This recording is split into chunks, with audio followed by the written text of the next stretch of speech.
शिवसेनेच्या पहिल्या यादीत कल्याणचा समावेश नाही। कल्याणमध्ये खुद्द एकनाथ शिंदेंचा मुलगा डॉक्टर श्रीकांत शिंदे हेच खासदार आहेत। मात्र तरीही कल्याणच्या समावेश या पहिल्या यादीत करण्यात आलेला नाही। दुसरीकडे शिंदे आणि भाजप यांची रस्सीखेच सुरू असल्याने ठाणे मतदारसंघाचाही या यादीत समावेश नाही।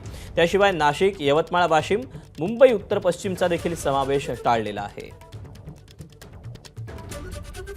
मला असं वाटतं का 2-3 टप्प्यामध्ये या याद्या जाहीर केल्या जाणार आहे आणि आम्हाला सर्वांना निश्चित विश्वास आहे, खात्री आहे का दुसऱ्या टप्प्यामध्ये आमच्या निवडणुका शेवटच्या टप्प्यामध्ये आणि म्हणून दुसऱ्या यादीमध्ये आमच्या इतरही खासदारांची त्या ठिकाणी नावं असतील असा आम्हाला विश्वास आहे। 20 मेला महाराष्ट्रामधल्या 5 टप्प्यामध्ये सगळ्यात शेवटचा टप्पा हा नाशिक आणि कल्याण वगैरे इतर सर्वच मतदारसंघाचा आहे। आज डॉक्टर श्रीकांत शिंदे ते आहेत आणि इतरही काही खासदार आहेत। त्यांची यादी निश्चित पुढच्या लवकरच 2-3 दिवसामध्ये जाहीर होईल असा आपल्याला विश्वास आहे। एबीपी माझा, उघडा डोळे बघा नीट।